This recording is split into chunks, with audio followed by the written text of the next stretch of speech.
Primero agradecerle al doctor Gino Millán por la gentileza que ha tenido en aceptar nuestra invitación al coloquio de matemáticas de la Universidad de La Serena, del Departamento de Matemáticas, y él nos va a conversar hoy día del desarrollo de modelos multifractales para flujo de tráfico en redes de computadores de alta velocidad. Gino. Gracias. Gracias, Marcos, por la invitación. Yo voy a plantear que esto de la aplicación de modelos no convencionales al tratamiento de los flujos de tráfico en datos, de tráfico de datos, y lo voy a plantear desde el punto de vista de no tanto yendo a las bases conceptuales de dónde vienes, un recorrido bastante somero al respecto, y más bien apuntando a dónde estoy ahora y hacia dónde quiero llegar con esto del fondo, es decir, que todo lo toma sobre la base de este trabajo, que no es un trabajo que estoy desarrollando desde este año. Como van a ver, es un trabajo que lleva ya bastante tiempo, es decir, desde el 2008 que se empieza a trabajar en esto, cuando estaba en la Católica del Paraíso, trabajando en términos de mi magíster, y luego lo continué en la USACH en Santiago para el doctorado, y bueno, ahora ya estoy solito contra el mundo y tengo que empezar ya a ver cómo ir dándole potencia a este tema, que es un tema, vuelvo a repetir, que no estamos todas las universidades aquí trabajando. Bueno, en general estamos acostumbrados a las redes de computadoras, a hablarlas prácticamente en tiempo presente para efectos de la captura de datos, pero lo claro es que en buenas cuentas los flujos de datos, tanto de las fuentes como la agregación de ellos, poseen tres características: dependencia de largo alcance, autosimilitud e impulsividad. Estas tres características, que no son capturadas por los modelos convencionales, están claramente degradando el rendimiento de las redes porque provocan retardos, pérdidas de paquete y porque en general requieren grandes cantidades de buffers de los equipos activos de red, switches, routers, para poder de alguna manera mitigar. Pero esa mitigación desde el punto de vista de los modelos convencionales, llamémosle Poisson, Markov, están regidas por una práctica que, si bien sirve, basada en la teoría de cola, es decir, si yo necesito 1 mega, dale 3, si necesito 3, dale 1 giga, entonces no dimensiona ni toma en consideración el rol preponderante que tiene en términos de que el escalamiento no se puede estar prediciendo siempre por reglas de 3. ¿Te puedo hacer una pregunta? Sí. Interrumpirte un poco de ignorante. El concepto de autosimilaridad aquí, ¿a qué se refiere específicamente en el caso del flujo de tráfico? El concepto de autosimilitud aquí se refiere a que a distintas escalas temporales de observación los estadísticos se mantienen, no son similares. De estadísticos de primera hasta el orden que uno quiera. Son similares siempre, ¿no? ¿Aparecen como leyes de potencia o no? Sí, aparecen como leyes de potencia, exactamente. Aparecen como una ley de potencia. Dejar en claro entonces que los flujos agregados pueden considerarse indistintamente como provenientes de varias fuentes, es decir, observar un canal con flujos provenientes de distintas computadoras o de distintas fuentes, en general, o bien, si uno quiere atender al concepto desde el punto de vista de una misma fuente, pero esta fuente estudiarla por escalamientos temporales, es decir, ver las distintas escalas de observación, y de todas maneras el concepto de agregación sigue siendo el mismo. En contrapartida, los modelos tradicionales, que poseen dependencia de largo alcance, no son capaces de mostrar las características reales del tráfico, producto de que no poseen memoria o bien poseen una memoria muy restringida, y por lo tanto no pueden ser considerados predictores adecuados para estimar el rendimiento en las redes o bien para trabajar en términos de modelos de calidad de servicio. Este tipo de modelos que capturan las características anteriores son en la actualidad objeto de amplias investigaciones. Uno de los problemas que impone este punto de acá es que este tipo de modelo no es el tipo de modelo de teoría de colas, que uno perfectamente puede estar en la cafetería tomándose un café y hacerlo en una servilleta. Esta cosa requiere tratamientos de volúmenes de información bastante grandes. Y cuando estoy hablando de eso, estoy hablando generalmente, o voy a apuntar al tráfico, al análisis en computadores paralelos, o bien estamos hablando de clúster o supercomputadoras. Ese es quizás el gran pero que ha existido dentro de la comunidad científica o dentro del área de la ingeniería de redes, porque, claro, entrega resultados bastante bonitos, entrega resultados que son, en lo teórico, bastante interesantes, pero se contrapone muchas veces a la realidad en la cual la teoría de colas funciona, y eso es indudable. Aquí nadie está dudando sobre estos modelos tradicionales en términos de que sirvan o no sirvan. De hecho, sirven. De hecho, cuando me ha tocado a mí diseñar alguna red, lo he hecho desde este punto de vista. Claro que en aquel entonces no conocía este otro punto de vista. Pero de todas maneras, el punto está en que el cuestionamiento aparece por eso, por cómo el aparataje que yo necesito para poder trabajar con estas cosas. La investigación que finalmente se propone busca desarrollar un modelo para generar y caracterizar tráfico que se registre en redes de alta velocidad y que se base en el convencionalismo de modelos, o sea, de la teoría de objetos multifractales. Y a este modelo se le coloqué modelo de procesos multifractales asociativos. Lo que se busca entonces es desarrollar una metodología de análisis en base a comportamientos que sean a altas frecuencias, es decir, a pequeñas escalas, en términos de la cantidad de datos que se pueden capturar, por sobre esta metodología que es la que utiliza los modelos convencionales, que son a bajas frecuencias, pero con grandes cantidades de datos, ingentes cantidades de datos, dado que en general las características de los tráficos se pueden ubicar en singularidades que se den en las trazas que uno vaya a capturar, y no en tratar de buscar que los diferentes tipos de arquitecturas de redes presenten los mismos problemas. Me refiero al hecho de que yo no puedo concebir que los mismos problemas que yo tengo dentro de una red LAN se me puedan dar en una red WAN o se me puedan dar en una red como Internet, considerándola topológicamente o como se quiera desde una red. Tampoco puedo esperar que lo que ocurra en una red de Internet sea lo que ocurra en una frame relay o lo que ocurra en DQDB, etc. Por lo tanto, esto va orientado al hecho de que, por otra parte, no genera estas conclusiones para todos. Otro de los problemas que se le encuentra generalmente dentro de la comunidad de redes, porque finalmente alguien me puede decir, sí, pero la teoría de redes, o sea, la teoría de colas como existe actualmente, da lo mismo, que es lo que sea, total, escalo en términos de lo que yo necesito, o sea, una regla de tres, básicamente.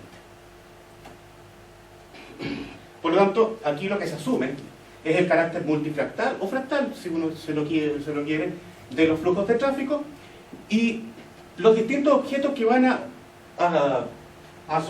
generar este tráfico están asociados para generar un tráfico sintético y que tienen que ser capaces de caracterizar el tráfico real offline también. Es decir, lo que voy a hacer es generar el tráfico con estos objetos multifractales para generar un tráfico sintético, y esto me tiene que servir para caracterizar el tráfico real que yo haya capturado, porque trabajar en capturas online y análisis online es todavía bueno, ni siquiera esto de análisis de tráfico online ni siquiera se hace con los modelos convencionales, porque ahí los modelos convencionales es donde fallan también.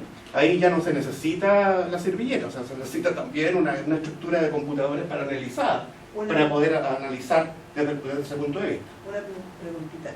El término fractal en este contexto, ¿cómo debo entenderlo? El término fractal en este contexto, ya no se... por fractal en telecomunicaciones no entendemos todas las propiedades de un objeto fractal matemático planteado por Mandelbrot. Aquí solamente lo tomamos como que tiene autosimilitud y tiene propiedades de dependencia de largo alcance. Esas son las únicas dos cosas que se toman. Quizás el término en sí es un poco desafortunado, porque aquí uno no ve dimensiones de Hausdorff, Betsy-Kovich y cosas por el estilo. O sea, eso queda por fuera. Se lo acuñó así porque eran dos propiedades que tenían los objetos fractales geométricos y nada más. no se tiene que intentar... La idea es que si tú cambias escala, el objeto se comporta similar a la escala anterior. Ese es el principio básico. Ese es el principio básico. Por eso son leyes de potencia, porque si tú tienes t elevado a la alfa y el t lo multiplicas por un lambda, sale el lambda para afuera multiplicado por un exponente nomás. Claro. O sea, el comportamiento del mínimo es el mismo a escalas pequeñas que a escalas grandes. Exactamente, claro. Pero no mantiene... Esa es la relación con la palabra fractal. Claro, y de hecho no mantiene todo el resto de propiedades que claro. fractal. O sea, aquí cosas, no hay geometrías de por medio. Bueno, una pequeña agenda y hipótesis, una discusión, una introducción, antecedentes, qué sé yo, y conclusiones y trabajos generados.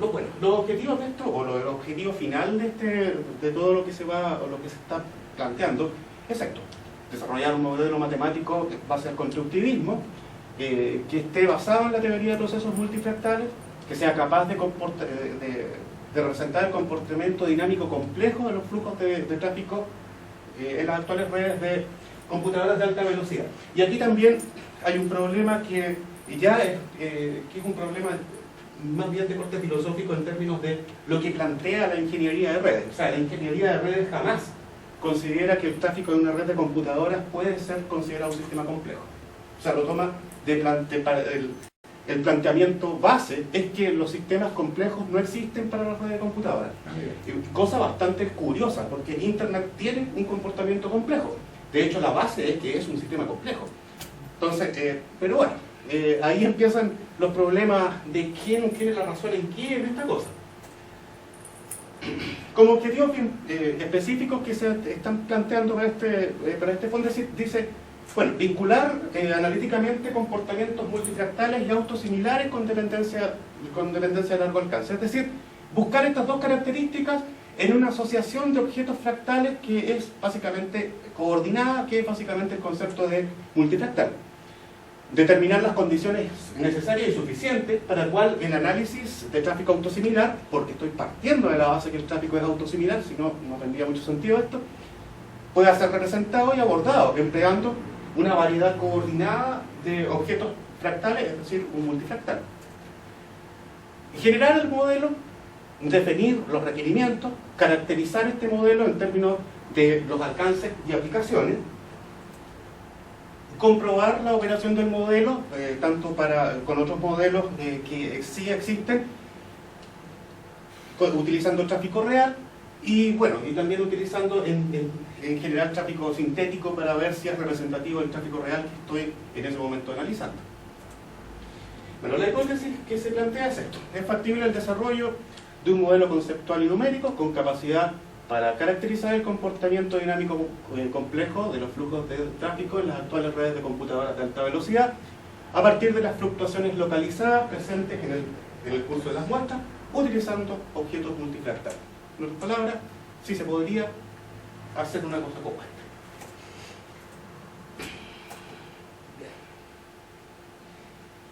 Como había dicho desde un principio, el problema del tráfico acá, del modelo, es lo que marca la diferencia entre qué tan cercano yo estoy a la realidad. Bueno, y en general nosotros sabemos que mientras el modelo más se aproxima a la realidad va a ser más costoso, y por lo tanto mayor va a ser el grado de exactitud, pero también mayor va a ser el problema de los recursos que voy a tener que disponer para poder evaluar la realidad, o sea, evaluar los objetivos finales. De hecho, para numerosos autores, el problema del modelado de tráfico de entrada a la red es el más crítico de los problemas que hay en la evaluación de las prestaciones de las redes de comunicaciones en general. Y esto se entiende desde el punto de vista que hay dos vertientes que nunca se han puesto de acuerdo. Una es esta, y la otra es la de los modelos convencionales.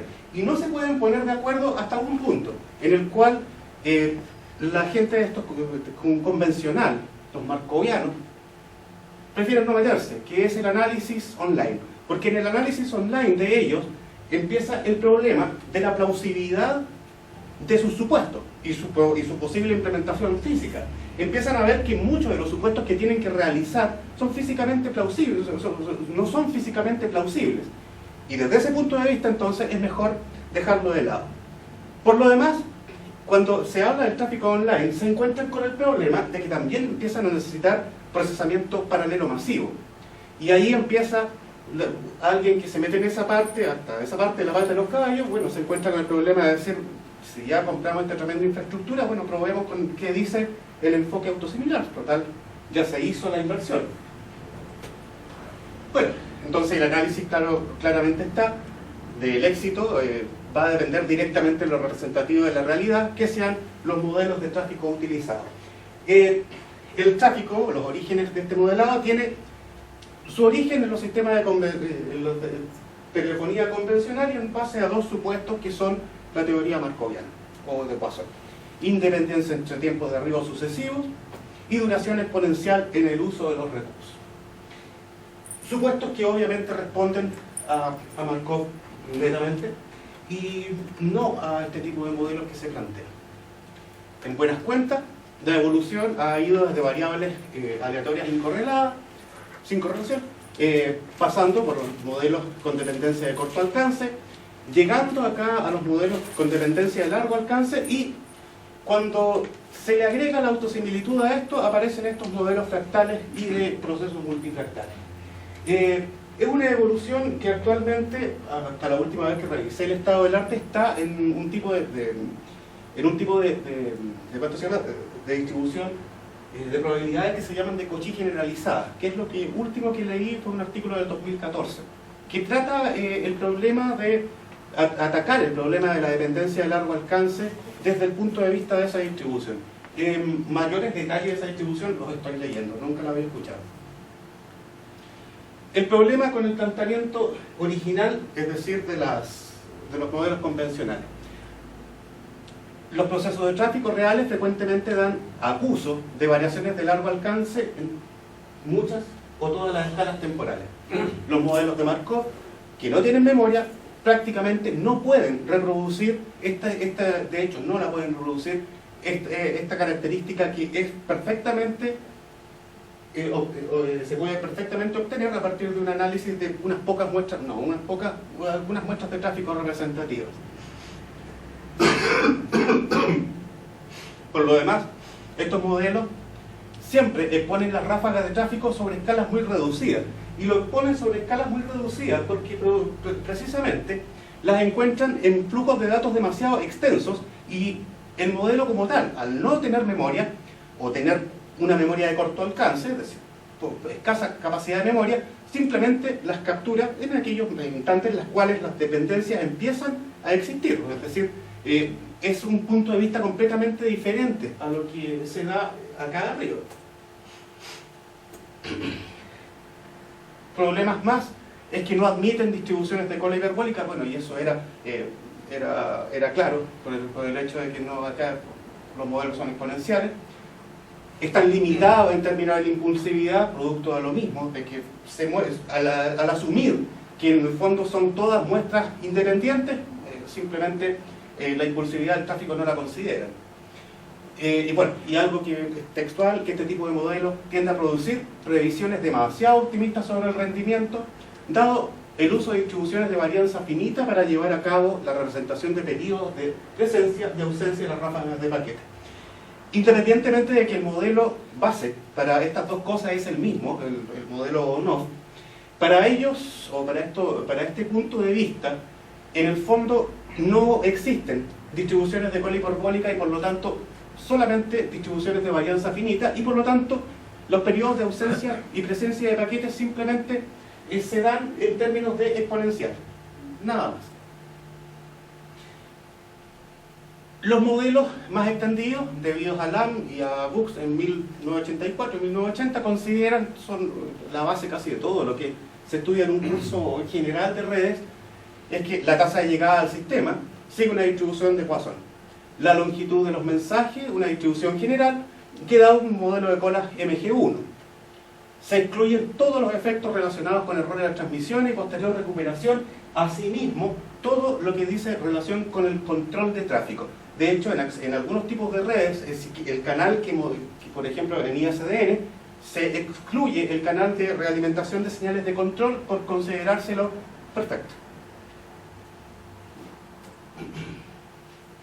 Bueno, pues eso da origen entonces a la necesidad de nuevos modelos de tráfico para caracterizar macroscópicamente el tráfico, es decir, un análisis de los flujos de trama, pero ya no utilizando estos supuestos convencionales. Se propone entonces el desarrollo de este modelo empleando objetos multifractales, entendido como una jerarquía de variedades fractales coordinadas que producen la evolución de un fenómeno estocástico, es decir, que responde básicamente a una principia de un sistema complejo. Como antecedentes se tiene un trabajo que voy a ver muy corto, que es de dónde viene toda esta historia, más bien de dónde termina. Esto fue algo desarrollado en la Universidad de Santiago, y bueno, algunas publicaciones a las que dio origen esta cosa. Se hicieron una serie de observaciones que provienen de una red en la Católica Valparaíso, y sobre estas observaciones con estos periodos de captura de 32 horas, otros de 38 horas, fechas de término, de inicio, qué sé yo, fueron trabajadas en términos de estadísticos de varianza tiempo y el estadístico de rango reescalado. Y se fue midiendo siempre el exponente de Hurst, que es aquel que mide el grado de autosimilitud, y se fue encontrando que independientemente de lo que se medía, bueno, el algoritmo que se desarrolló entregaba, primero se comparó con una de las series representativas de esto. Esto es de un artículo que es considerado el seminal de esta tendencia de análisis autosimilar de redes, y bueno, se comparó un algoritmo que se desarrolló en términos de lo que habían aplicado los autores. Nosotros utilizamos en aquel entonces varianza tiempo, obtuvimos un H09, los autores eso no lo utilizaron, pero sí nos pudimos dar cuenta que el error era mínimo con respecto al de rango reescalado. Los autores calculaban el 0,9 y nosotros llegábamos a ese número 89-91. Voy a adelantarme un poco porque era todo esto, siempre se fue haciendo para trazas que después esto se empezó a hacer con una traza de datos que se capturó en el laboratorio, con otra, y lo importante es que siempre fuimos obteniendo de que el tráfico en esa red de internet tenía variaciones que decían que en el fondo lo que nosotros estábamos observando era una red internet de la Facultad de Ingeniería de la Católica Valparaíso, que tenía en todas las trazas que fuimos capturando dependencia de largo alcance. Era autosimilar en el fondo, disculpe.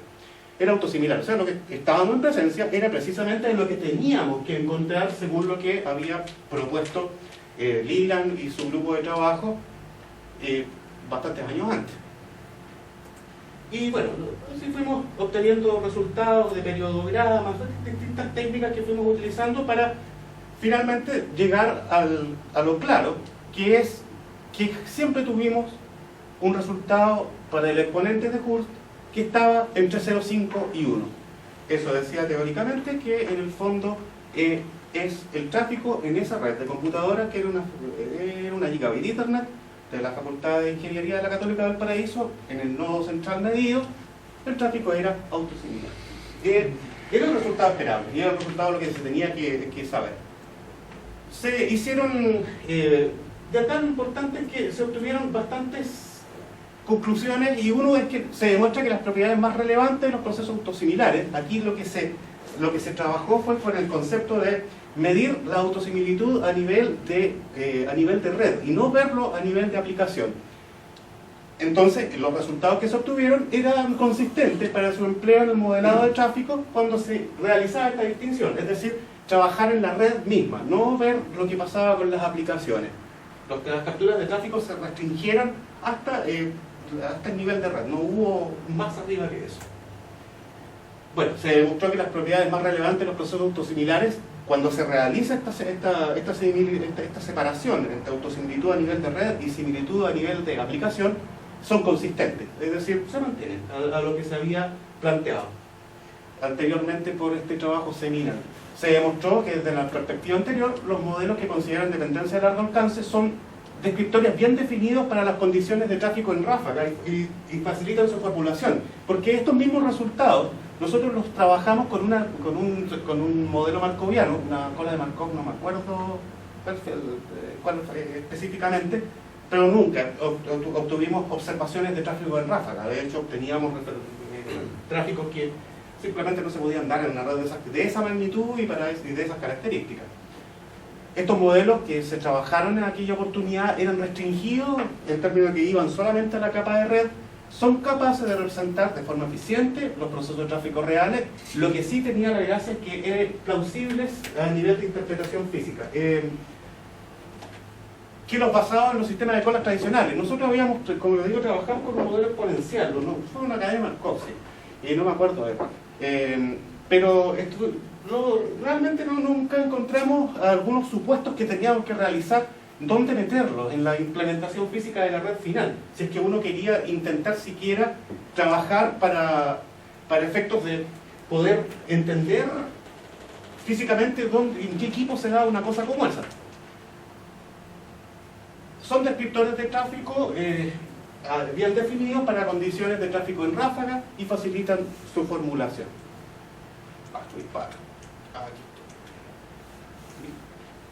Y sí.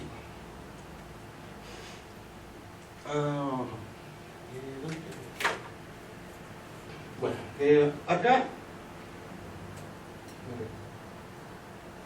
voy a hablar sobre el modelo que se está desarrollando en la presentación.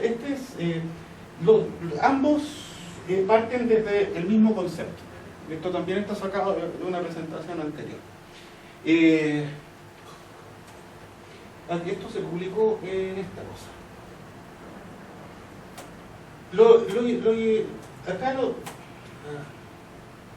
Lo importante es que tanto los modelos autosimilares como los modelos convencionales parten de un modelo básico. Ambos toman el modelaje on-off para caracterizar los periodos de ocupación y no ocupación en la red. Y se ve desde este punto de vista. Una serie de paquetes que llegan vacíos, otros paquetes que llegan aleatoriamente con la información, etc. Y lo que hace este modelo es, en buenas cuentas, decir, bueno, hay un periodo on, un off, un on, así, qué sé yo, un off. Y a esto le da longitudes de periodo on y off. Las longitudes de estos periodos son independientes y pueden tener distribuciones distintas. Obviamente el periodo on y el off son las probabilidades de que haya tráfico o no haya tráfico, y R es la velocidad de la red, y es la velocidad en la que se generan los datos.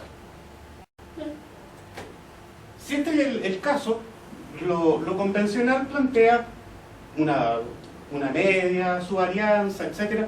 Y todo esto desde el punto de vista de que no pueden existir ni en los periodos on ni en los periodos off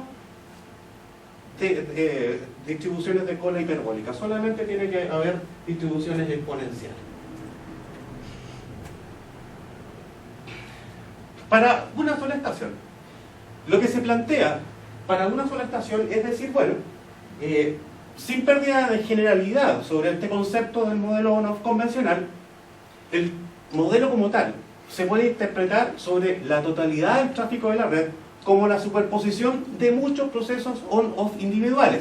Es decir, yo cada proceso on-off lo podría interpretar como una sucesión de procesos on-off individuales para poder considerar dentro de los mismos periodos la existencia de tráfico de control.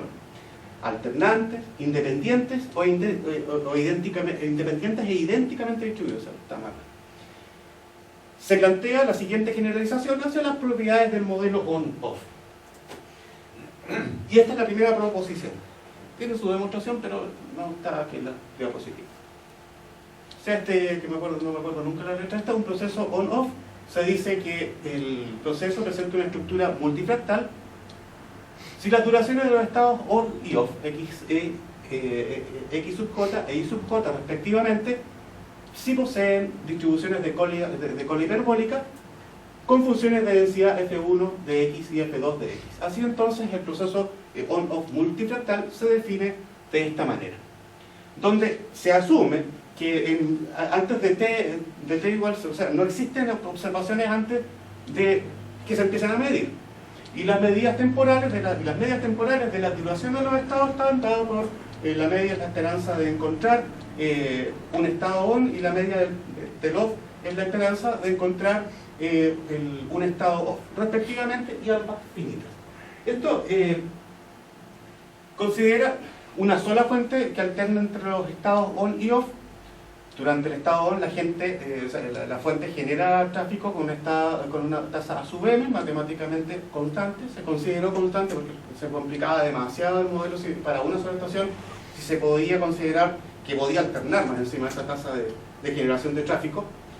Y bueno, en una red sí puede pasar, en una red real pasa, la generación de tráfico no tiene por qué ser siempre a la misma velocidad. Durante los estados off, la fuente permanece silente, pues ningún tráfico es generado. Con respecto a uno de los problemas que se planteaba dentro de las arquitecturas de redes más utilizadas, que hasta el momento seguimos en muchos casos con las redes 100 megabits por segundo, es que el protocolo de contención que trabaja con estas redes de internet, estas fases de internet, las señales de verificación de canal libre y de chequeo de colisiones, como las tramas de contención, no son constitutivas de atención porque en general siempre trabajamos con full duplex. Por lo tanto, CSMA-CD en esas condiciones de trabajo en 100 megabits full duplex no tiene sentido. Con respecto a las duraciones de los estados on y off, se imponen algunas restricciones. Que cada proceso es independientemente distribuido, idénticamente distribuido, y que las tasas de los procesos de A sub n son independientes e idénticamente distribuidos y siguen una distribución de Pareto truncada, con una función de supervivencia y es independiente de cada uno de los procesos de generación, tanto del tráfico como de los periodos silentes. Bueno, una distribución de Pareto de esa naturaleza, que en el fondo el por qué se eligió simplemente fue por una cosa bastante de intuición. Se tomó, un día leyendo... Disculpa, una consulta, ¿cómo fijas el alfa? ¿Tú ahí lo determinas experimentalmente? Experimentalmente, sí. De hecho, el caso es que un día leyendo este librito, el de Stalin, buscando, no me acuerdo qué cosa andaba mirando, simplemente empecé a ver dónde empezaba la separación de las Pareto con respecto a las exponenciales. Bueno, si era 0 hasta 2. El porqué de eso no tiene una explicación de corte matemático formal. Es simplemente acá aplicando ingeniería de tanteo. ¿Sí? Funcionaba en varios de los modelos que tuvimos, funcionaba bastante bien entre 0 y 2, o sea, mayor estricto y menor estricto. Y cuando uno pasaba, el 2 empezaba más bien a obtener comportamientos que se aproximaban mucho a lo exponencial. Entonces, ¿eso qué es lo que pasaba? Que el cuestionamiento venía, bueno, el tremendo desarrollo que se hizo matemático, siendo que con una exponencial la podrías haber hecho igual. Entonces, era mejor alejarse de esa línea y quedar hasta por ahí, y que en realidad, vuelvo a repetir desde el punto de vista, quizás ustedes aquí me vayan a excomulgar como buenos matemáticos por no ver esta cosa formalmente. Solamente fue una cuestión de... ¿esto es una distribución de cola hiperbólica de cola pesada? Sí, pues eso también, pero esa ya no, o sea, se ve como... no se ve bonita. Entonces, mejor alejarse de ese punto de vista y quedar hasta 2, porque hasta 2 sí parecen distribuciones de cola hiperbólica. Esa es la razón científica de por qué finalmente se eligió 0,2. No más que eso.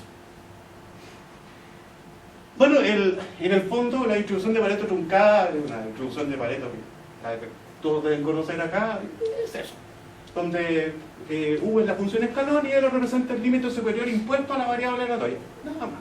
O sea, se trabajó exactamente con lo que es y desde ese punto de vista se empezó a desarrollar el modelo. Bueno, el resultado de todo el ejercicio matemático da que si uno quiere considerar un proceso on-off, llamémoslo ahora SDT convencional, a través de las dos condiciones anteriores, la función de densidad de probabilidad para el modelo en una sola estación está dado por esta expresión. Y esta expresión es simplemente decir que, bueno, la función de densidad de probabilidad para la fuente va a estar dado por la existencia de tráfico más la existencia de esta media de la existencia de tráfico, la probabilidad de existencia de tráfico por la función de Pareto que va a hacer o va a convertir a este modelo en diferente a un modelo convencional. Por una delta de Dirac ahí que no recuerdo específicamente por qué salió metida dentro de todo eso. Bueno, como conclusiones de esta pura estación, entonces lo que se ha presentado son las bases de este modelo multifractal que permite generar y caracterizar tráfico en una red de computadoras. Se han establecido una hipótesis de trabajo, tienen algunos objetivos generales y específicos que pueden para probar o rechazar esta cosa. Se ha argumentado la postura de objetos multifractales y su forma de generación de tráfico para poder meterlo dentro de este mundo de las redes. Esta pregunta fue una cosa que alguien me dijo, mira, en general todo esto se podría hacer a través de OnDenet. No sé si utilizar onditas acá sea tan necesario, porque finalmente no me acuerdo con cuál estuve metido en algún momento y sí, era una forma de generar tráfico autosimilar, pero desde mi punto de vista no es necesario. Lo otro me simplificaba bastante el punto de vista que habíamos planteado, significaba trabajar más rápido y no tener que estar buscando cuál era la función generadora de la OnDenet que me diese el mejor resultado para poder aproximarme hacia los flujos de tráfico. Por otra parte, el concepto de multifractal me era mucho más cómodo porque en el fondo lo que estamos proponiendo es que si bien todas las redes no presentan los mismos flujos de tráfico, no deberíamos de estar modificándolo, porque simplemente basta con que nosotros asumamos que el tráfico es autosimilar como para que estas condiciones se propaguen hacia el resto de las redes, y eso, existe bastante literatura que lo ha probado, inclusive hasta en los sistemas de señalización número 7 que se supone funcionan como la telefonía convencional. Por lo tanto, no era necesario meterse con más cosas matemáticas. Bueno, hay trabajos generados, algunas publicaciones, una de este año, una del año pasado, y lo más importante, lo que nos concitaba en ese sentido, que era el poder trabajar en términos de este fondo de iniciación que voy a presentar ahora, y en eso es donde dejo yo mi compromiso, ¿cómo digo? Propuesta, ¿no? ¿Sí? ¿Qué cosa? ¿Propuesta? Mi propuesta para ustedes, claro. ¿Alguna pregunta?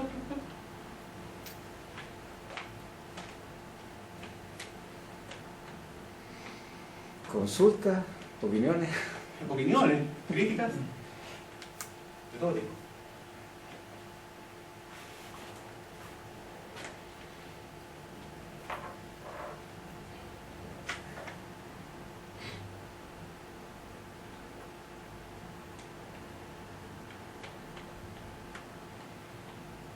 Es complicado la cosa de meter la autosimilaridad, porque eso es un supuesto en el fondo, ¿no? Claro. A priori. Pero se ha demostrado. O sea, experimentalmente puedes ver que, por ejemplo, en el caso de los fenómenos críticos, generalmente en alguna zona, hablo de física, tú puedes ajustar leyes de potencia a ciertos fenómenos. Estoy hablando de física, no de esto. Pero eso es más bien experimental. O sea, te puede resultar una ley de potencia, te puede resultar otra. Entonces, generalmente no hay una estructura matemática, salvo ejemplos muy específicos, que te dé como resultado la ley de potencia. A veces se puede, pero la mayoría de las veces no se puede. Pero no estoy hablando de este problema específico.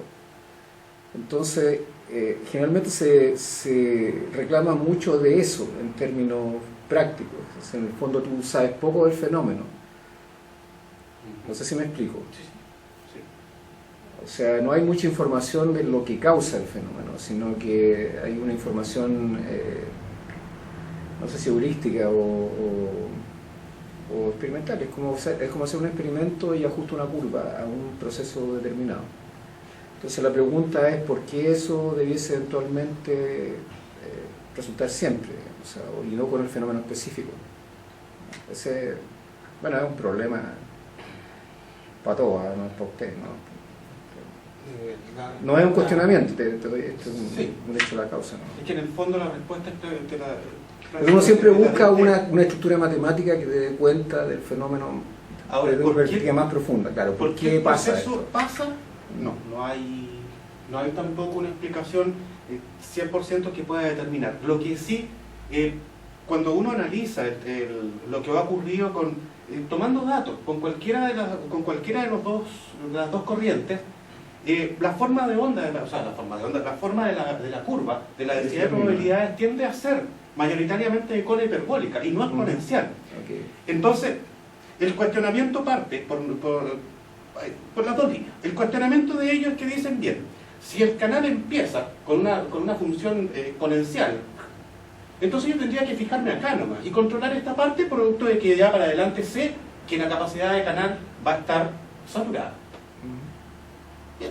Pero el cuestionamiento que parte de esto es decir, bueno, es como abrir la llave y llenar el vaso al tiro, pero yo tengo un canal que perfectamente le puedo ir metiendo más y más datos, y mi problema va siendo, tengo que ir considerando lo que va quedando en la cola. O sea, no puede ser posible de que simplemente yo diga, se me desajusta aquí en los 2 primeros segundos el canal producto de que los tráficos son muchos, entonces démosle el triple al canal.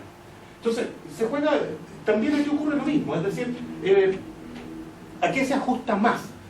¿Cómo lo veo mejor el proceso? ¿Como un modelo exponencial en la ocupación del canal y el uso de los recursos? Por lo demás, hay uno de los supuestos base con lo que cae en los modelos markovianos, volviendo a decir que sí funciona en la mayoría de las veces para efectos de dimensionar, es que yo no puedo considerar en una red actual que los procesos de llamada son independientes unos de otros. O sea, con una red convencional, un modelo de tráfico de los teléfonos de central, etcétera, ahí sí puedo. O sea, que llames tú por teléfono a tu casa, que llame yo para otra casa, es una cosa bastante difícil de que nos pongamos de acuerdo y que yo dependa de ti cuando tú llames. Pero en una red de computadoras donde... Bueno, y lo mismo ocurre en el caso tuyo si vas a llamar para tu casa y después vas a llamar a un amigo. Pero acá no, o sea, si yo estoy enviando hacia otro lado, tengo problemas como por ejemplo que tengo que ensamblar el paquete allá. Entonces los procesos, ya no puede uno considerar esa independencia entre los envíos. O sea, si uno considera eso, simplemente está yéndose por encima de lo que es una red de data de cama. Por lo tanto, en base a eso, lo que uno dice, bueno, esto ajusta mejor y no ajusta mejor, si esto ajusta mejor a lo que realmente uno observa. Pero nuevamente, claro, caen los cuestionamientos de que si viene existiendo trabajo desde el punto de vista de los fractales, y algunos también desde el punto de vista multifractal, ha sido tan penetrante este problema, es decir, se tienen realmente todas las bases en estos momentos como para decir que el tráfico multifractal o el tráfico fractal impacta de tal manera el rendimiento de una red que yo tendría que estar metiendo una cantidad tan grande de recursos para estudiar el tráfico, siendo que de otra manera, si yo quiero agrandar mi red, y yo la tengo en estos momentos trabajando en 1 gigabit por segundo, digamos, por cable UTP, voy y le pongo una fibra. O sea, debería yo pasar por un análisis de esa naturaleza como para poder decidir si escalo la tecnología. Entonces empiezan, y todo relacionado al punto de vista pesos. Ahí cae todo. Pero la respuesta es la misma, es decir, se ajusta mejor a la curva que observo en la densidad de probabilidades que se va dando con respecto al flujo de tráfico que voy capturando. Eso. ¿Más preguntas? Un comentario. Se me llamó mucho la atención en alguna parte de tu presentación que haces referencias a trabajos que son de 1980 y algo. Sí.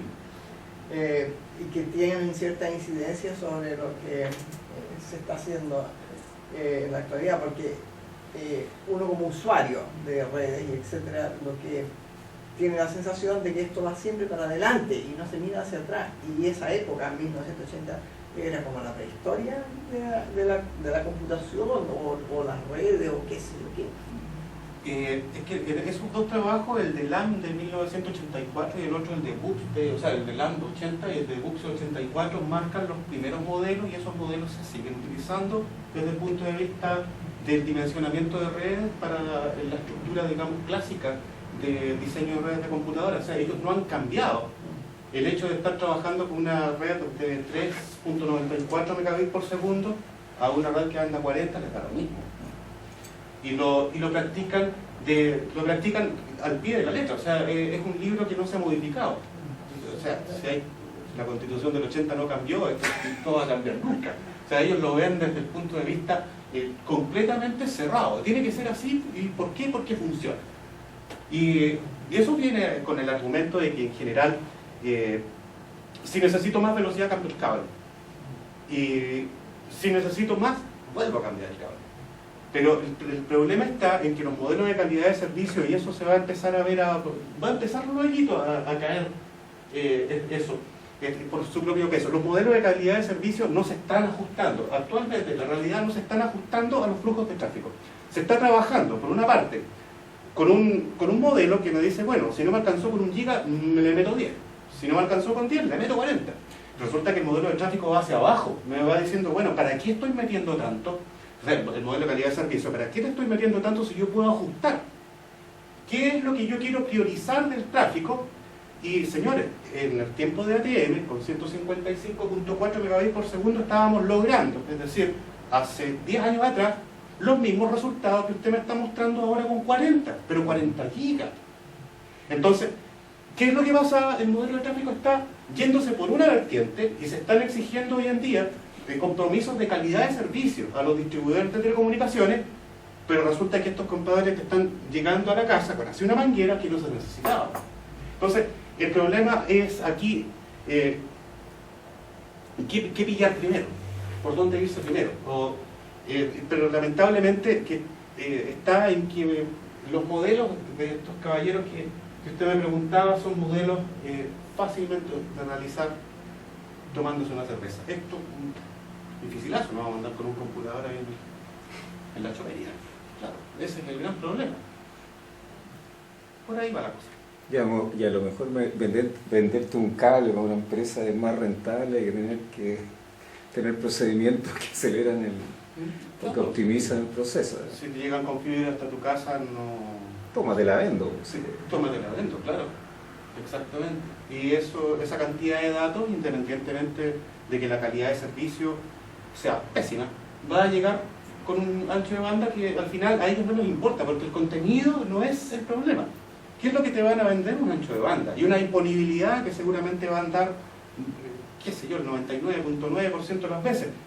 Pero la calidad de servicio, desde el punto de vista de telecomunicaciones, no va a existir. No voy a llegar a diferenciar en realidad qué es lo que hay después de esa fibra. En el fondo, el problema está en que me pueden fibrar todo, pero yo después del módem tengo un computador como este. Y este computador ya no es óptico. Entonces, ¿dónde estaba el problema acá? En que ese canal lo dimensionan de una manera tal de que a lo mejor también venderte esa fibra, el contrato ya no van a ser 20 lucas mensuales, 50, 60. ¿En base a qué? A que te va a llegar todo. ¿Es capaz de procesar esto? Eso no. Por lo tanto, es hasta rentable hacer todo este negocio desde el punto de vista de olvidarse de las reales necesidades que se tienen en las empresas o el usuario en particular, y simplemente imponer que mientras mayor sea el ancho de banda, más aguanta la carretera. ¿Alguna consulta más? ¿No? Agradezcamos a nuestro invitado por haber venido.